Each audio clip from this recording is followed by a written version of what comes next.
السلام عليكم ورحمة الله وبركاته. بسم الله الرحمن الرحيم. الحمد لله رب العالمين، والصلاة والسلام على أشرف المرسلين وعلى آله وصحبه الفائزين برضا الله. أما بعد. ആദരവുകൾ നിറഞ്ഞ സാദാത്യങ്ങൾ, ഉസ്താദുമാർ, പ്രാസ്ഥാനിക കുടുംബത്തിലെ സഹപ്രവർത്തകരെ,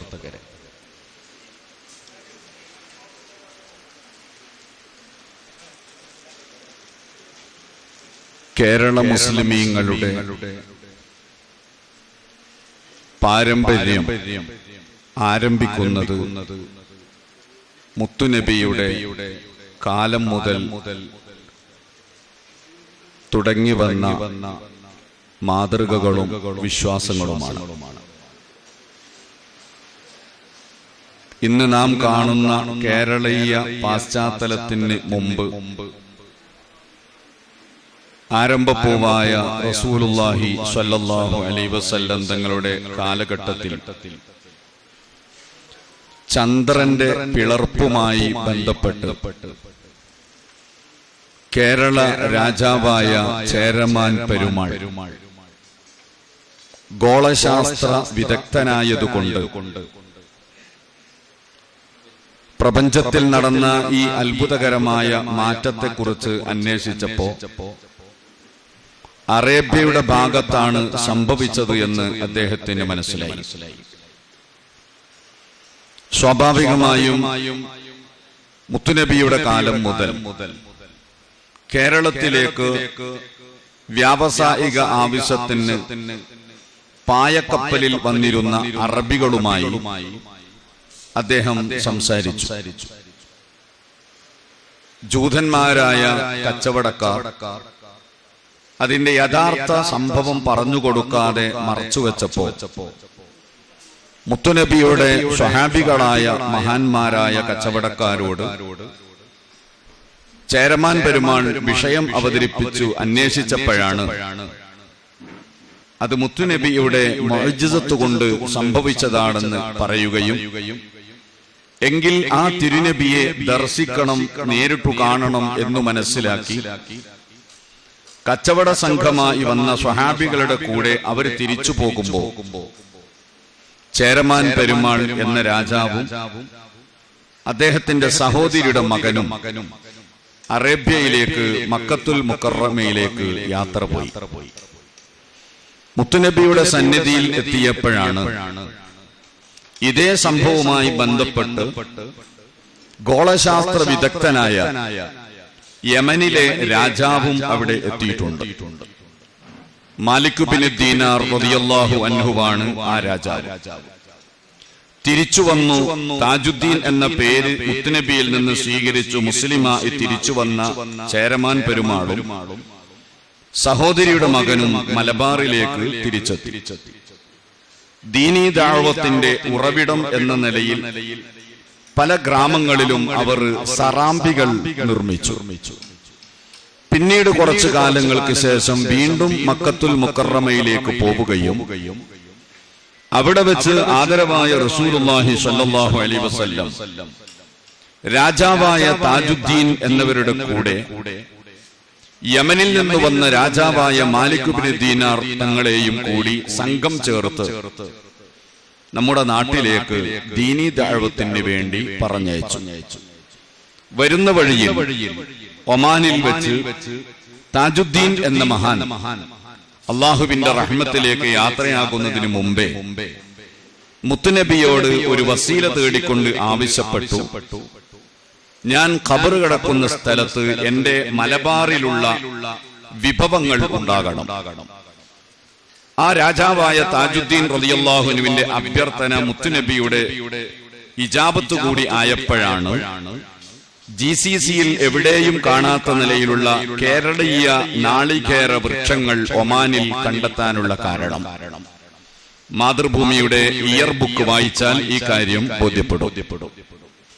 തിരിച്ചു നാട്ടിലേക്ക് വന്ന പെങ്ങളുടെ മകനും മാലിക് ബിൻ ദീനാർ തങ്ങളും നേരത്തെ രാജാവായ താജുദ്ദീൻ മഹാനവറുകൾ ഇവിടെ സ്ഥാപിച്ച സറാംബികളുമായി ബന്ധപ്പെട്ട പ്രവർത്തനങ്ങൾ വിപുലീകരിച്ചു. ഇസ്ലാമിക ദഅവത്തുമായി ബന്ധപ്പെട്ട പ്രവർത്തനങ്ങൾ വിപുലീകരിക്കുകയും അന്നിവിടെ ഉണ്ടായിരുന്ന അമുസ്ലിമീങ്ങളുടെ ഇടയിൽ മുത്തുനബിയുടെ മാതൃകാ ജീവിതം അവരുടെ ജീവിത ദർശനം കൊണ്ട് ബോധ്യപ്പെടുത്തുവാൻ സ്വഹാബാ കിറാമിന് സാധിച്ചു. ഇസ്ലാമിക പാരമ്പര്യം കേരള മുസ്ലിമീങ്ങൾക്കിടയിൽ അവിടുന്നാണ് തുടങ്ങുന്നത്. അഥവാ മുത്തുനബിയുടെ കാലത്തു തന്നെ നമ്മുടെ നാടുകളിലേക്ക് ദീനീ ദഅവത്ത് എത്തുകയും അത് പ്രചുര പ്രചാരമായി സ്വഹാബാക്കളുടെ കാലത്ത് തന്നെ ഇവിടെ വ്യാപകമായ നിലയിൽ വരികയും ചെയ്തിട്ടുണ്ട്. കോഴിക്കോട് കേന്ദ്രമായി സാമൂതിരി രാജാവ് ഭരിക്കുന്ന കാലത്ത് നമ്മുടെ നാട്ടിലേക്ക് വന്ന അറബികളായ കച്ചവടക്കാരെ സ്വീകരിക്കാൻ തീരദേശ ഭാഗങ്ങളിൽ താമസിക്കുന്ന ആളുകളെ ക്ഷണിച്ചുകൊണ്ട് സാമൂതിരി അവരോട് പറഞ്ഞു, നിങ്ങളെല്ലാവരും മുസ്ലിങ്ങളാകണം. മുസ്ലിമീങ്ങളായ കച്ചവടക്കാരുടെ വരവ് കൊണ്ടാണ് നമ്മുടെ നാട്ടിന്റെ സാമ്പത്തിക അഭിവൃദ്ധി ഉള്ളത്. അതുകൊണ്ട് തന്നെ ആ അഭിവൃദ്ധി കൊണ്ടുവരുന്ന ആളുകളെ അവരുടെ നിലയനുസരിച്ച് സ്വീകരിക്കണം. സ്വീകരിക്കുന്നതിന് വേണ്ടി മുസ്ലിമീങ്ങളുടെ അഭിവാദ്യങ്ങൾ അർപ്പിക്കാൻ അർഹരായ ആളുകളാവണം. തീരദേശവാസികളായ കടൽ തൊഴിലാളികളെ അങ്ങനെ ക്ഷണിച്ചുകൊണ്ട് അവർക്കെല്ലാം ഇസ്ലാം സ്വീകരിക്കാനുള്ള വഴി കണ്ടെത്തി നിർദ്ദേശിക്കുകയും അവർ ഇസ്ലാം സ്വീകരിക്കുകയും ചെയ്തു. അവരെ പിന്നെ പുതുമുസ്ലിമീങ്ങൾ എന്ന പേരിൽ അറിയപ്പെട്ടവരാണ്. പിന്നീട് തീരദേശ മത്സ്യബന്ധന തൊഴിലാളികളെ ചിലയിടങ്ങളിൽ ബേപ്പൂർ പോലെയുള്ള സ്ഥലങ്ങളിലും മംഗലാപുരത്തും ഇപ്പോഴും പുസ്ലാൻമാർ എന്ന് പറയാനുള്ള കാരണം പുതുമുസ്ലിം ലോപിച്ചിട്ടുണ്ടായതാണ്. അറേബ്യയുമായുള്ള ഈ ബന്ധത്തിന്റെ അടിസ്ഥാനത്തിൽ പരിശുദ്ധ ദീനുൽ ഇസ്ലാമിന്റെ പ്രചരണ പ്രവർത്തനങ്ങൾ നടത്തുവാൻ വേണ്ടി ബുഖാരി കുടുംബത്തിൽപ്പെട്ട സാദാത്യങ്ങളും കോഴിക്കോട് അറിയപ്പെട്ട ഖാലി കുടുംബവും മഖ്ദൂമി സാദാത്യങ്ങളുമെല്ലാം ഒത്തുചേർന്ന വിവിധ ഘട്ടങ്ങളിലെ നവീകരണ നവോത്ഥാന പ്രവർത്തനങ്ങളാണ് മലബാറിലും കേരളത്തിന്റെ പഴയ ഭൂപടത്തിൽ മംഗലാപുരം അടക്കമുള്ള തമിഴ്നാടിന്റെ ഭാഗമടക്കമുള്ള ആ പഴയ മലബാറിന്റെ ഭൂപടത്തിൽ ഇസ്ലാമികമായ വെള്ളി നക്ഷത്രങ്ങൾ രംഗത്തു വരുന്നത്. മുത്തുനബി സല്ലല്ലാഹു അലൈഹി വസല്ലം തങ്ങളുടെ കാലഘട്ടത്തിൽ തന്നെ ഇസ്ലാമിക ദഅവത്തുമായി വന്ന മാലിക് ബിൻ ദീനാർ തങ്ങളുടെ മക്കളുടെ കൂട്ടത്തിൽപ്പെട്ട Malik bin Habib bin Malik റളിയല്ലാഹു അൻഹുവും മക്കളും പേരമക്കളും സ്വാഭാവികമായും ആ കാലഘട്ടത്തിൽ കേരളത്തിലെ എല്ലാ ഗ്രാമങ്ങളിലും ദർസ് ആരംഭിക്കുകയും പ്രൗഢമായ നിലയിലുള്ള ഖാലി സ്ഥാനം നിർവഹിക്കുകയും ചെയ്തതാണ് കേരള മുസ്ലിമീങ്ങളുടെ ചരിത്രം. ബഹുമാനപ്പെട്ട മാലിക് ബിൻ ഹബീബ് തങ്ങളുടെ ആറാമത്തെ മകൻ അല്ലാമ ഖാലി സൈനുദ്ദീൻ റമളാൻ അശ്ശാലിയാത്തി ഷാഫിഈ തങ്ങൾ അവരുടെ കാലഘട്ടത്തിൽ പ്രവർത്തനങ്ങൾ ഒന്നുകൂടി സജീവമായി. മസ്ജിദുൽ ഹറമിലേക്ക് തിരിച്ചുപോയി അവിടെയുള്ള പ്രഗത്ഭരായ മുദ്രിസുമാരുടെയും ആലിമീങ്ങളുടെയും നേതൃത്വത്തിൽ ദർസി പഠനം നടത്തുകയും കേരളത്തിലേക്ക് തന്നെ തിരിച്ചു വന്ന് കോഴിക്കോട് പോലെയുള്ള പ്രധാന മുസ്ലിം നഗരികളിൽ അവരുടെ പ്രഗത്ഭമായ ദർസുകൾ നടത്തുകയും പല ഭാഗങ്ങളിലുള്ള ആലിമീങ്ങൾ അവിടെ തമ്പടിക്കുകയും ചെയ്യുകയുണ്ടായി. സ്വാഭാവികമായും അവരുടെ മക്കളുടെ കൂട്ടത്തിൽപ്പെട്ട ഷേഖ് ഫഖ്റുദ്ദീൻ എന്നവർ ഈ ദർസു പഠനത്തിന് കാര്യമായ ഒരു സിലബസ് തയ്യാറാക്കി. ആ സിലബസുമായി ബന്ധപ്പെട്ടിട്ടാണ് ബഹുമാനപ്പെട്ട സൈനുദ്ദീൻ മഖ്ദൂം റളിയല്ലാഹു അൻഹു വലുതും ചെറുതുമായ മഹാന്മാർ ആ സിലബസ് അനുസരിച്ച് പഠിക്കുകയും പിന്നീട് ആ സിലബസ് മഖ്ദൂമിയ സിലബസായി കേന്ദ്രീകരിക്കപ്പെടുകയും അറേബ്യയിലുള്ള വലിയ മഹാന്മാരായ ഇബ്നു ഹജർ തങ്ങളൊക്കെ വരികയും ആ നിലയിൽ പ്രവർത്തനങ്ങൾ നടത്തുകയും ചെയ്തപ്പോൾ മസ്ജിദുകളിൽ ഒതുങ്ങി നിൽക്കാതെ ഗ്രാമങ്ങളിലും വില്ലേജുകളിലും പട്ടണങ്ങളിലും പ്രവർത്തനങ്ങൾ നടത്തി മഖ്ദൂമി സാദാത്യങ്ങൾ ആ കാലഘട്ടത്തിലുള്ള പോർച്ചുഗീസുകാർക്കെതിരെ സ്വരാജ്യ സംരക്ഷണത്തിന് വേണ്ടിയുള്ള ആഹ്വാനങ്ങൾ എഴുതിയും പറഞ്ഞും ഫലിപ്പിച്ചു. ഹിന്ദുവും മുസ്ലിമും ഒരേ മനസ്സോടുകൂടി പ്രവർത്തിക്കുന്നിടത്തേക്ക് എത്തുകയും ഉണ്ടായി. പക്ഷേ ആ കാലഘട്ടത്തിൽ തമിഴ് സംസ്കൃത ഭാഷകൾ സംഗമമായുള്ള വർത്തമാനങ്ങൾ പറയാൻ സാധിക്കുന്നവരായിരുന്നു അന്നത്തെ കേരളീയ ജനങ്ങൾ. എന്നാൽ തമിഴും സംസ്കൃതവും ഒന്നിച്ചു ചേർന്ന ഈ ഭാഷക്ക് ലിപി ഉണ്ടായിരുന്നില്ല. വർത്തമാനം പറയാൻ പറ്റും, എഴുതാൻ പറ്റില്ല. എഴുതാൻ അറിയുന്നതാവട്ടെ അറബി ഭാഷയുമാണ്. അറബി ഭാഷയിലാവട്ടെ സംസാരിക്കാൻ പ്രയാസവുമാണ്. സ്വാഭാവികമായും ഈ നവോത്ഥാന നായകന്മാർ അന്ന് കേരളക്കാരായ ജനങ്ങൾ, മുസ്ലിങ്ങൾ അല്ലാത്തവരും ആ ഭാഷ ഉപയോഗപ്പെടുത്തി എന്നാണ് ചരിത്രം കാണുന്നത്. അവർക്ക് ഒരു പുതിയ ലിപി സ്ഥാപിച്ചു കൊടുത്തു. ആ ലിപിയാണ് അറബി മലയാള ലിപി എന്ന പേരിൽ അറിയപ്പെടുകയും അതിലൂടെ എഴുതുകയും ആശയവിനിമയം നടത്തുകയും ചെയ്തപ്പോൾ മുസ്ലിമീങ്ങളുടെ സുപ്രധാനമായ ഈമാനിക കാര്യങ്ങൾ ബോധ്യപ്പെടുത്താനും മറ്റു പലതരത്തിലുള്ള പ്രോത്സാഹന പ്രവർത്തനങ്ങൾ നടത്താനും ഈ അറബി മലയാള ഭാഷ കൊണ്ട് സാധിക്കുകയുണ്ടായി. പിന്നീട് നമ്മളതൊരു പൊന്നാനി ഭാഷ എന്ന് പറയുന്നിടത്തേക്ക് എത്തി നിന്നിട്ടുണ്ടെങ്കിലും അതിനു മുന്നേ ആരംഭിച്ച ഈ ഭാഷാ പരിജ്ഞാനത്തിലൂടെ ധാരാളം ഗ്രന്ഥങ്ങൾ ലോകത്ത് പ്രസിദ്ധീകരിക്കപ്പെടുകയുണ്ടായി. സുറിയാനി ഭാഷയും ആ കാലഘട്ടത്തിൽ അന്നത്തെ പണ്ഡിതന്മാർ ജനങ്ങൾക്ക് പഠിപ്പിച്ചു കൊടുത്തു. അറബി മലയാള ഭാഷയിൽ കേവലം മൗലൂദ് റാത്തീബ് കിതാബുകളിൽ ഒതുങ്ങി നിൽക്കാതെ അന്നത്തെ സാഹിത്യ കൃതികൾ, നോവലുകൾ, കവിതകൾ, കഥകളെല്ലാം രംഗത്തു വന്നു. അങ്ങനെ എല്ലാവർക്കിടയിലും പ്രചുര പ്രചാരം നേടി. ഇത് കേവലം ഒരു വിഷയത്തിൽ നിന്നില്ല. ഡച്ചുകാർ അന്ന് നമ്മുടെ നാട്ടിലുണ്ടായപ്പോ അത്ഭുതത്തോടുകൂടി അവർ കണ്ടെത്തിയ ഒരു ഗ്രന്ഥമാണ് 500 പേജുള്ള 12 വാല്യങ്ങളുള്ള ഒരു ഗ്രന്ഥം. ആ ഗ്രന്ഥത്തിന്റെ പ്രതിപാദ്യ വിഷയങ്ങൾ എന്താണെന്ന് ചോദിച്ചാൽ കേരളത്തിലെ വനങ്ങളിൽ ലഭ്യമായ ഇലകളും അതുപോലെ മറ്റു വസ്തുക്കളും ഫോട്ടോ സഹിതം പ്രദർശിപ്പിക്കുകയും അതിന്റെ വ്യത്യസ്തമായ ശാസ്ത്രീയ നാമങ്ങൾ എഴുതി ചേർക്കുകയും ചെയ്തത് കണ്ടപ്പോൾ വിപുലമായ പ്രിന്റിംഗ് മേഖലകൾ ഡച്ചിൽ ഹോളണ്ടിലെ ക്യാപിറ്റലിൽ ഉണ്ടായപ്പോ 1678-ന്റെയും 1703-ന്റെയും ഇടയിലുള്ള 25 വർഷത്തെ പരിശ്രമം കൊണ്ട് 500 പേജുള്ള 12 വാല്യമുള്ള ഈ ഗ്രന്ഥങ്ങൾ ഹോളണ്ടിൽ വെച്ച് പ്രിന്റ് ചെയ്തു രംഗത്തിറക്കി. ഈ പുസ്തകത്തിന്റെ പേര് ഓർത്തൂസ് മലബാരിക്കോസ് എന്നുള്ളതാണ്. വിശ്വവിജ്ഞാനകോശം വാല്യം 10 പേജ് 578 ഇത് രേഖപ്പെടുത്തി വെച്ചിട്ടുണ്ട്. അക്കാലഘട്ടത്തിലുള്ള മുസ്ലിം പണ്ഡിതന്മാരാണ് ഇതിന് നേതൃത്വം നൽകിയത്. നമ്മുടെ സൗദിയുടെ ചുറ്റുഭാഗത്തുള്ള ഒരു കാട്ടിൽ കയറി കുറച്ച് ചെടികളുടെ പേരെഴുതാൻ എത്ര സമയം ഈ ആധുനിക സോഷ്യൽ മീഡിയ കാലത്ത് വേണം?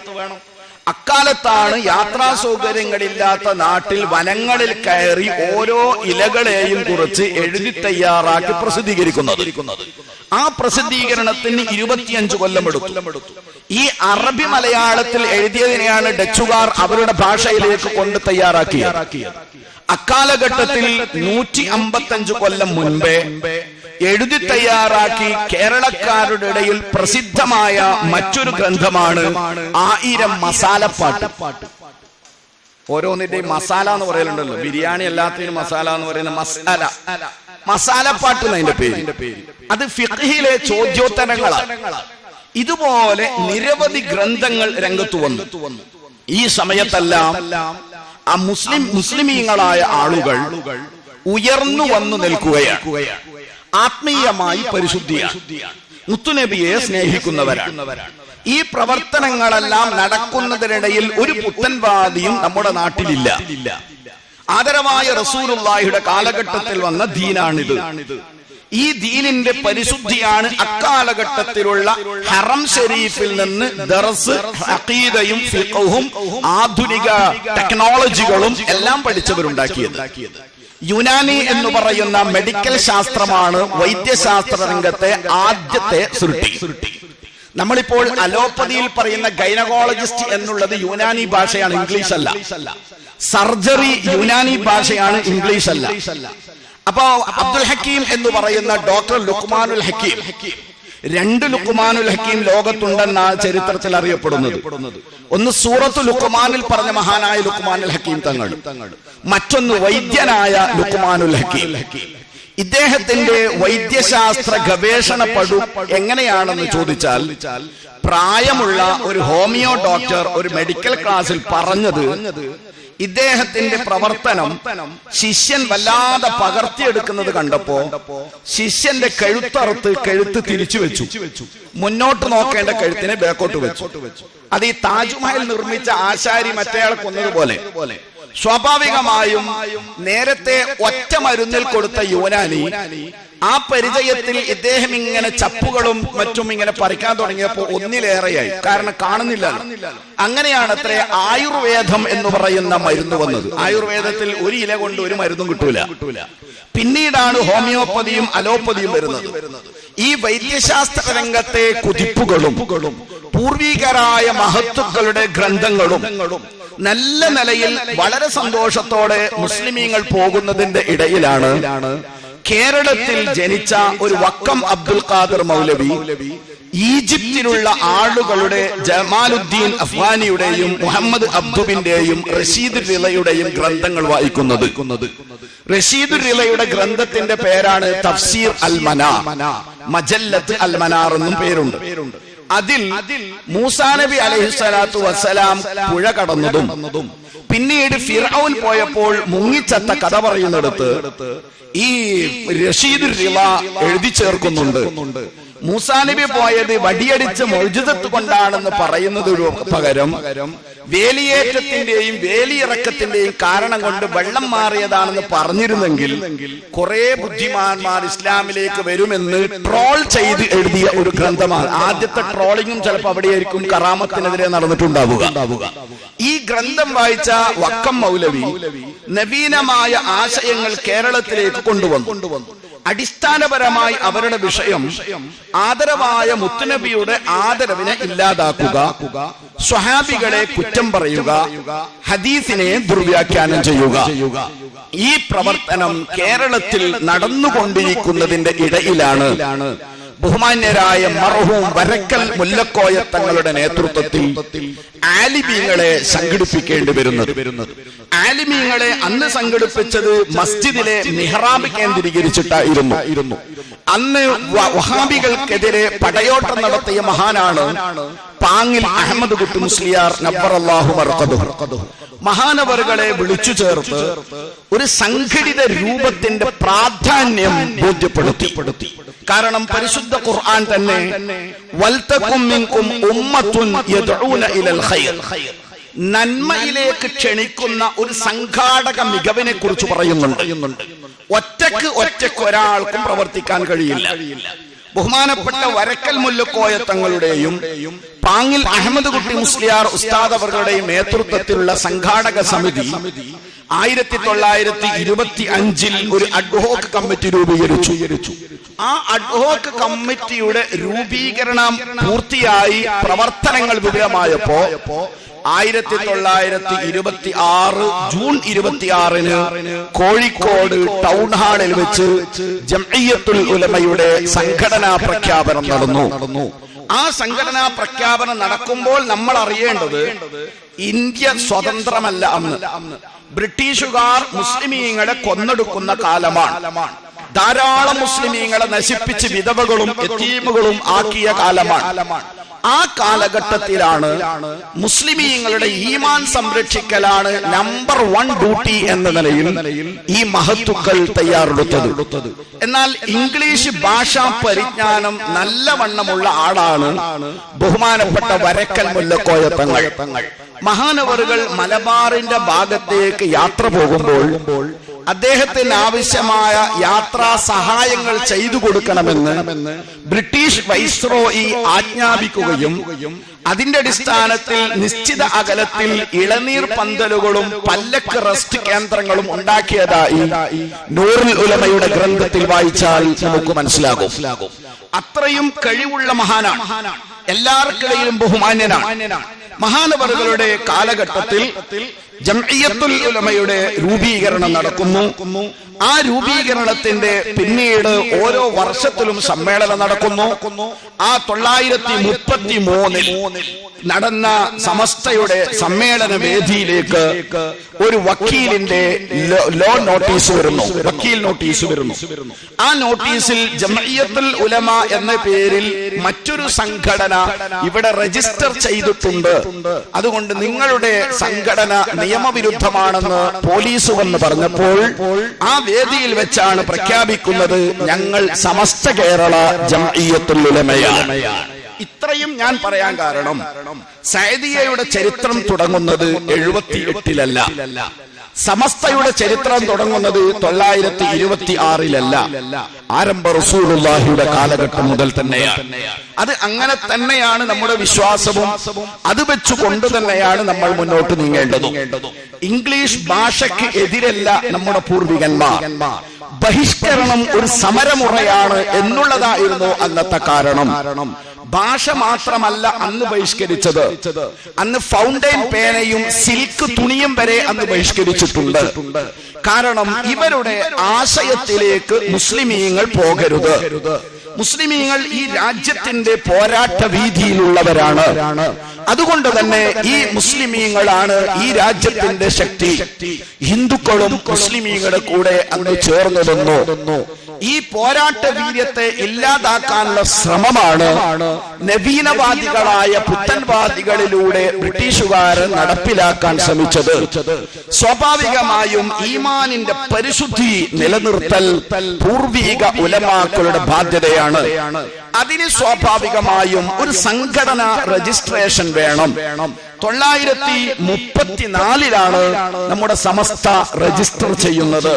947-ലാണ് ഇന്ത്യക്ക് സ്വാതന്ത്ര്യം കിട്ടുന്നത്. സൊസൈറ്റി രജിസ്ട്രേഷൻ ആക്ട് 1860 എന്ന് അതിന്റെ ബൈലോയിൽ കാണാം. അന്ന് തുടങ്ങിയ ഈ രജിസ്ട്രേഷൻ പ്രകാരം നമ്മുടെ ഉലമാക്കൾ ഭരണഘടന രജിസ്റ്റർ ചെയ്തു. ആ ഭരണഘടന രജിസ്റ്റർ ചെയ്തതുമായി ബന്ധപ്പെട്ട പ്രവർത്തനങ്ങൾ ആക്റ്റീവായപ്പോൾ 934-ൽ ഈ സമസ്തയുടെ ഭരണഘടന രജിസ്റ്റർ ചെയ്യുമ്പോൾ ബഹുമാനപ്പെട്ട സമസ്തയുടെ പ്രസിഡന്റ് പാങ്ങിൽ അഹമ്മദ് കുട്ടി മുസ്ലിയാർ നബ്ബറല്ലാഹു മർഖദു ആണ്. 932-ൽ വരക്കൽ മുല്ലക്കോയ തങ്ങൾ വഫാത്താവുകയും ചെയ്തിട്ടുണ്ട്. അപ്പോൾ ആ നിലയിലുള്ള പാരമ്പര്യമുള്ള സമസ്തയാണ് നമ്മുടേത്. ഇപ്പൊ സമസ്ത എന്ന് പറഞ്ഞാൽ കുറച്ച് മൊയ്ലിയാന്മാര് സഅദിയ ഉണ്ടാക്കാൻ ഉണ്ടാക്കിയതല്ല. സമസ്ത എന്നുള്ളത് മുത്തുനബിയുടെ കാലത്തുള്ളതാണ്. മുത്തുനബിയുടെ പ്രവർത്തനം എന്തിലുള്ളതാണ്? മസ്ജിദ് മാത്രം കേന്ദ്രീകരിച്ചിട്ട് ഉള്ളതല്ല. ആദരമായ റസൂലുള്ളാഹി സ്വല്ലല്ലാഹു അലൈഹി വസല്ലം തങ്ങൾക്ക് ഹിറാ ഗുഹയിൽ നിന്ന് ആദ്യം അവതരിച്ചത് സൂറത്തുൽ അലഖിലെ ഇഖ്റ തുടങ്ങുന്ന 5 വാക്യങ്ങളാണ്. ആ 5 വാക്യങ്ങൾ കഴിഞ്ഞ ജൂലൈ ജൂൺ മാസത്തിൽ വായനാ ദിനത്തിൽ ഇഖ്റ മാത്രം പറഞ്ഞവരുണ്ട് നമ്മുടെ കൂട്ടത്തിൽ. ഇഖ്റ വായിക്കാൻ പഠിപ്പിച്ച മുത്തുനബി എന്തു വായിക്കാൻ പഠിപ്പിച്ചു എന്നുകൂടി പറയേണ്ടതുണ്ട്. ആ മക്കത്തുൽ മുക്കറമയിലെ ഹിറാ ഗുഹയിൽ ജിബ്രീൽ അലൈഹിസ്സലാത്തു വസ്സലാം മുത്തുനബിയുടെ അടുക്കലേക്ക് കൊണ്ടുകൊടുത്ത് അവതരിപ്പിച്ച ആയത്ത് ഇഖ്റ ബിസ്മി റബ്ബിക്കല്ലദീ ഖലഖ ഖലഖൽ ഇൻസാന മിൻ അലഖ. രക്തപിണ്ഡത്തിൽ നിന്ന് മനുഷ്യനെ സൃഷ്ടിച്ച അല്ലാഹു എന്നാണ്. രക്തപിണ്ഡ വിഷയം ബയോളജിയാണ്. പിന്നീട് അല്ലമൽ ഖുർആൻ എന്ന് പറയുന്നുണ്ട് ബിൽ ഖലം, കലം കൊണ്ട് പഠിപ്പിച്ച അല്ലാഹു. കലം എന്ന് പറഞ്ഞാൽ നമ്മുടെ പോക്കറ്റിലുള്ള 5 ഉറുപ്പികയുടെയും 1000 ഉറുപ്പികയുടെയും പേനയല്ല. അത് അല്ലാഹുവിന്റെ ഒരു ഒരു വിധി നിർണയ കലമാണ്. അത് ഭൂമിയിലേക്ക് വിഭവങ്ങൾ ഇറക്കിയ അല്ലാഹു ആ വിഭവങ്ങളെ ശേഖരിച്ചെടുക്കാൻ കഴിവ് മനുഷ്യന് കൊടുത്തു. മനുഷ്യൻ അത് റിസർച്ച് ചെയ്ത് കണ്ടെത്തേണ്ടതാണ്. ആ റിസർച്ച് ചെയ്ത് കണ്ടെത്തുന്നതിൽ മുസ്ലിങ്ങൾ മാത്രമല്ല എല്ലാവർക്കും അതിന്റെ ബാധ്യതയുണ്ട്. അതുകൊണ്ടാണ് മെഡിക്കൽ കോളേജിലെ ലിസ്റ്റ് എടുത്താൽ മുസ്ലിം ഡോക്ടർമാർ മാത്രമല്ല ഉള്ളത്, അവിടെ ആർക്കും മതവിഷയം ഇല്ല. ഈ റിസർച്ച് നടത്താനുള്ള ബുദ്ധി കൊടുത്ത മനുഷ്യനോട് അള്ളാഹു പറയുന്നത്, അള്ളാഹു എങ്ങനെയുള്ളവനാണ്? രക്തപിണ്ഡം കൊണ്ട് സൃഷ്ടിച്ചവനാണ്. എന്തു പറഞ്ഞില്ല അള്ളാഹു? നിസ്കരിക്കാൻ കൽപ്പിച്ച അള്ളാന്റെ പേര് കൊണ്ട് വായിക്കാൻ അവിടെ പറഞ്ഞില്ല. നോമ്പെടുക്കാൻ കൽപ്പിച്ച അള്ളാന്റെ പേരെന്നല്ല പറഞ്ഞത്. വൈജ്ഞാനിക നഭോമണ്ഡലത്തിലെ വിപ്ലവ വിസ്മയമാണ് അള്ളാഹു കാണിച്ചത്. നോളജാണ് ബേസിക്. വിജ്ഞാനമില്ലാത്തവന് മുന്നോട്ട് പോകാൻ ആവില്ല. വിജ്ഞാനമില്ലാതെ ഒരു അമലും മനുഷ്യന് ചെയ്യാനാവില്ല.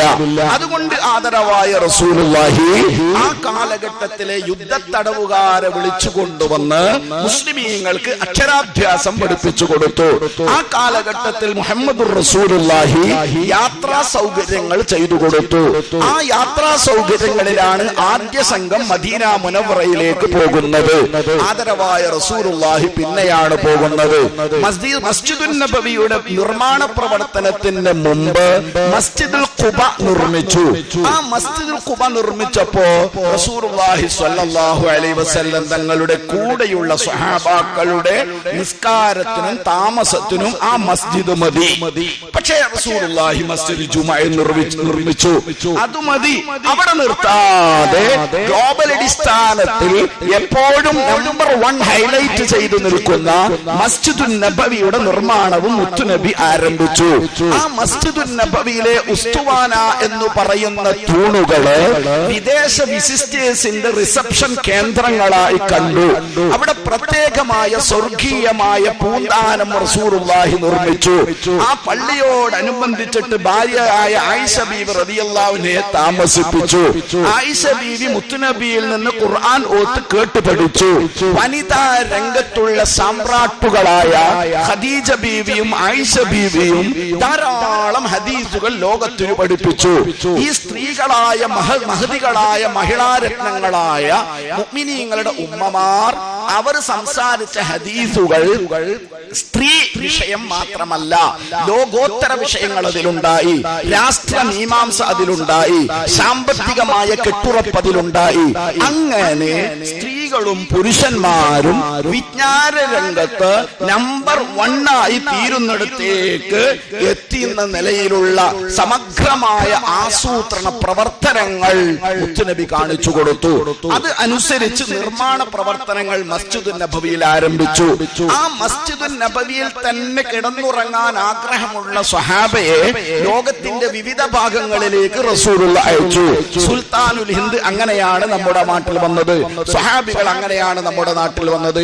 സ്വാഭാവികമായും സമസ്തയുടെ ഈ നിലയിലുള്ള പ്രവർത്തനങ്ങളെ ബോധ്യപ്പെടുത്തിക്കൊണ്ട് ജനങ്ങളുടെ ഇടയിൽ ഈമാനികമായ ആവേശം സൃഷ്ടിക്കുക എന്നുള്ളതും സുരക്ഷിതത്വം സൃഷ്ടിക്കുക എന്നുള്ളതാണ് നമ്മുടെ സമസ്ത കേരള ജംഇയ്യത്തുൽ ഉലമയുടെ നേതൃത്വം ഉണ്ടാക്കിയത്. 20ാമത്തെ വയസ്സ് MA ഉസ്താദിന്റെ 20ാമത്തെ വയസ്സ്. രാജ്യത്തിന് അന്ന് സ്വാതന്ത്ര്യം കിട്ടിയിട്ടില്ല. യാത്ര നടത്തുന്ന ചെറുപ്പക്കാരനാണ്. ഉസ്താദിന് മനസ്സിലായ ബോധ്യപ്പെട്ട കാര്യങ്ങളിൽ നിന്നാണ് മദ്രസ വിദ്യാഭ്യാസ പദ്ധതി പുറത്തു വരുന്നത്. ഒറ്റപ്പെട്ട മദ്രസകൾ പല ഭാഗത്തായി നടന്നിട്ടുണ്ടായിരുന്നു. ആ കാലഘട്ടത്തിലാണ് ഉസ്താദ് ഇതിനെ ഏകീകരിച്ചുകൊണ്ട് 10 വർഷത്തിന്റെ ശേഷം 940 ഉസ്താദിന് 20 വയസ്സ്, 51ാമത്തെ വർഷം 951 വടകരയിൽ ചേർന്ന സമ്മേളനത്തിൽ ഉസ്താദിന്റെ പ്രമേയം അൽബയാനിൽ എഴുതിയതിനെ രംഗത്തു കൊണ്ടുവരാൻ സമസ്ത നേതാക്കൾ തയ്യാറായതിന്റെ ഫലമാണ് ഇന്ന് കേരളത്തിൽ കാണുന്ന, ലോകത്ത് തന്നെയും ഇന്ന് വ്യാപിച്ചു കാണുന്ന ആധുനിക മദ്രസ വിദ്യാഭ്യാസ പദ്ധതി. സ്വാഭാവികമായും ആലിമീങ്ങൾ കേവലം ഒരു തൊഴിൽ എടുക്കുന്നവരാണ് എന്നതിനു പകരം ആലിമീങ്ങളെ കൊണ്ട് ഈ രാജ്യത്തിന്റെ ഉയർച്ചയിലും സമാധാനത്തിലും പ്രസ്ഥാനത്തിലും ഉന്നതിയിലെത്തിക്കണമെന്ന ചിന്തയിൽ നിന്നാണ് താജുൽ ഉലമയുടെയും നൂറുൽ ഉലമയുടെയും നേതൃത്വത്തിൽ സഅദിയ എന്ന സ്ഥാപനത്തെ കുറിച്ച് ആലോചിക്കുന്നത്. ആലോചന നടത്തിയത് അഭിവക്ത കണ്ണൂർ ജില്ലാ കമ്മിറ്റിയാണ്. കേരളത്തിൽ ഉണ്ടായിരുന്ന ചില കോളേജുകളിൽ രാഷ്ട്രീയ അതിപ്രസരം വന്നപ്പോ ആലിമീങ്ങൾ സ്വതന്ത്രമായ നിലയിൽ പ്രവർത്തിക്കണം എന്ന നിലയിൽ എത്തി നിൽക്കുന്നിടത്ത് വെച്ചാണ് ഒരു കോളേജിനെ കുറിച്ച് ആലോചിക്കുന്ന നേരത്ത് അഭിവന്ദനായ ഉമറാക്കളിൽപ്പെട്ട കല്ലട്ര അബ്ദുൽ ഖാദർ ഹാജി സാഹിബ് അദ്ദേഹത്തിന്റെ വീട്ടിൽ ആരംഭിച്ച കോളേജിനെ MA ഉസ്താദിന്റെയും താജുൽ ഉലമയുടെയും ഹംസ ഉസ്താദിന്റെയും കൈകളിലേക്ക് ഏൽപ്പിക്കുന്നത്. ഭയപ്പാടുകൂടിയാണ് അന്നവർ അത് ഏറ്റെടുത്തത്. അന്ന് ഏറ്റെടുത്തിട്ടില്ലായിരുന്നുവെങ്കിൽ ഇന്ന് കാണുന്ന ഈ സഅദിയ മാത്രമല്ല, കണ്ണൂർ കാസർഗോഡ് ജില്ലകളിൽ ഉയർന്നു വന്ന കോളേജുകളും സ്ഥാപനങ്ങളും ഒരു പക്ഷേ ജന്മമെടുത്തിട്ടുണ്ടായിരുന്നില്ല. അന്ന് സാമ്പത്തികമായ അഭിവൃദ്ധി ഇല്ല, മറ്റു സാങ്കേതിക വൈദഗ്ധ്യങ്ങളില്ല. ആ സമയത്താണ് ഈ സ്ഥാപനം ഏറ്റെടുക്കുന്നത്. അദ്ദേഹത്തിന്റെ കല്ലട്ര അബ്ദുൽ ഖാദർ ഹാജിയുടെ വീട്ടിൽ നടത്തിയ ആ ദർസും അവിടുത്തെ മുതഅല്ലിമീങ്ങളെയും ഏറ്റെടുക്കുമ്പോ കല്ലട്ര ഹാജി സാഹിബ് നൽകിയത് 5 ഏക്കർ ഉള്ള ഈ മൊട്ടക്കുന്നാണ്. ഇതിന്റെ വരുമാനത്തിനും ചെലവിനും വേണ്ടി ഫിർദൌസ് ബസാറിലെ ലോഡ്ജും അദ്ദേഹം അന്ന് ഏൽപ്പിച്ചു കൊടുത്തു. അന്നത്തെ എക്സ്പെൻഷന് അത് ക്ലിയർ ആണ്. പിന്നീട് ഉസ്താദിന്റെ താജുൽ ഉലമയുടെ വിശ്രമമില്ലാത്ത പരിശ്രമം കൊണ്ട് 50 ഏക്കറിലേറെ സ്ഥലത്ത് കേരളത്തിന് തന്നെ മാതൃകയാകുന്ന രൂപത്തിലുള്ള വ്യത്യസ്തമായ സ്ഥാപനങ്ങൾ നമുക്ക് നടപ്പാക്കാൻ സാധിച്ചു. നൂറുൽ ഉലമ നമ്മുടെ സമീപത്ത് സഅദിയുടെ മുറ്റത്ത് ഉസ്താദിന്റെ മക്കളുടെ ദുആ കേട്ട് അന്ത്യവിശ്രമം കൊള്ളുകയാണ്. തൊട്ടടുത്ത് സന്തത സഹചാരിയായ കല്ലട്ര അബ്ദുൽ ഖാദർ ഹാജിയുമുണ്ട്. പ്രതിസന്ധികൾ തരണം ചെയ്ത് ഒറ്റപ്പെട്ട സമയത്തും വളരെ നല്ല നീക്കത്തോടു കൂടി ഉസ്താദിന്റെ അന്നത്തെ ധീരമായ മുന്നേറ്റമാണ് ഇന്ന് നമുക്ക് കാണുന്ന ഈ വെളിച്ചമെങ്കിൽ, എന്റെ പ്രിയപ്പെട്ട സംഘടനാ പ്രവർത്തകരെ, നേതാക്കളെ, ഇന്നത്തെ സ്നേഹവിരുന്ന് നേരത്തെ സയ്യിദ് അവറുകൾ പറഞ്ഞതുപോലെ കേവലം ഒരു വിരുന്നല്ല. സഅദിയ എന്ന സ്ഥാപനത്തിന്റെ പ്രവർത്തനങ്ങളെ പൊതുജനങ്ങളിടയിലേക്ക് എത്തിക്കേണ്ട ബാധ്യത നമുക്കുള്ളതാണ്. സഅദിയ സംഘടനയുടേതാണ്. ഈ സഅദിയയുടെ ജനറൽ ബോഡി മെമ്പർമാർ കണ്ണൂർ കാസർഗോഡ് ജില്ലയിലെ ജംഇയ്യത്തുൽ ഉലമയുടെയും മുസ്ലിം ജമാഅത്തിന്റെയും SSFന്റെയും SYSന്റെയും തെരഞ്ഞെടുക്കപ്പെട്ട ഭരണഘടന നിർദ്ദേശിച്ച അംഗങ്ങളാണ്. അവരാണ് തീരുമാനങ്ങൾ എടുക്കുന്നത്, അവരാണ് പ്രവർത്തനങ്ങൾ നടത്തുന്നത്.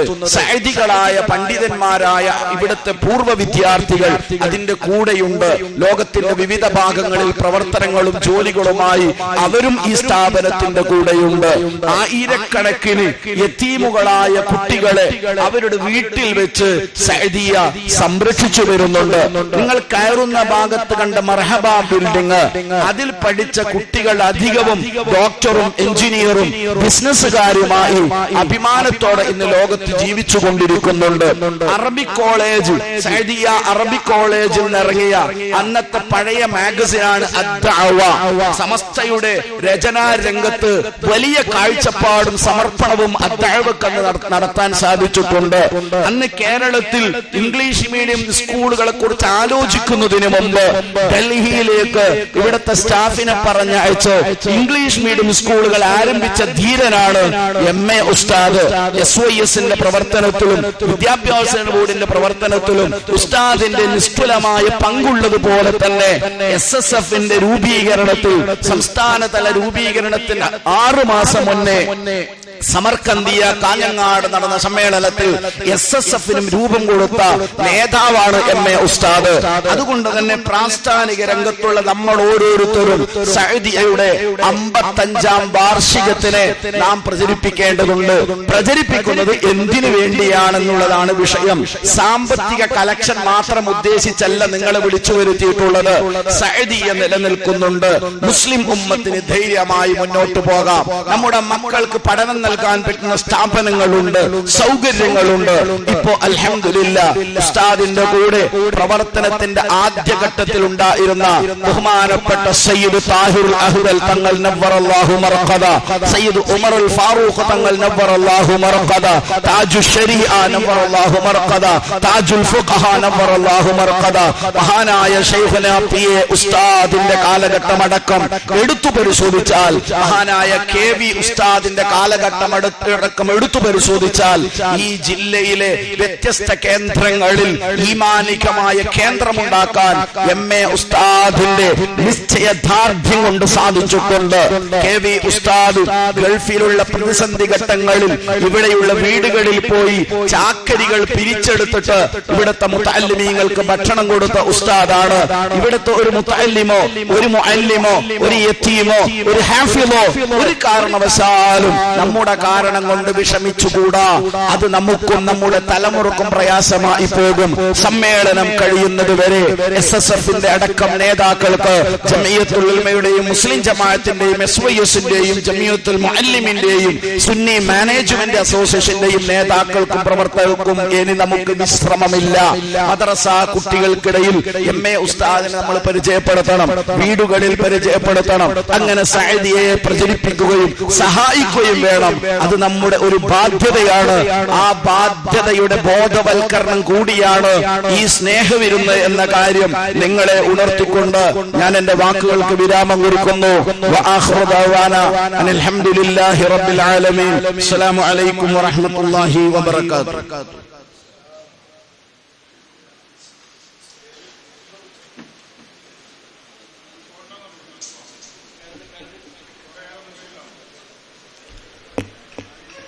പ്രിയമുള്ളവരെ, നിങ്ങൾക്ക് നിങ്ങളെ എണ്ണം കണക്കാക്കിയിട്ട് ചായയും കടിയും ഏൽപ്പിച്ചതാണ്. വളരെ പെട്ടെന്ന്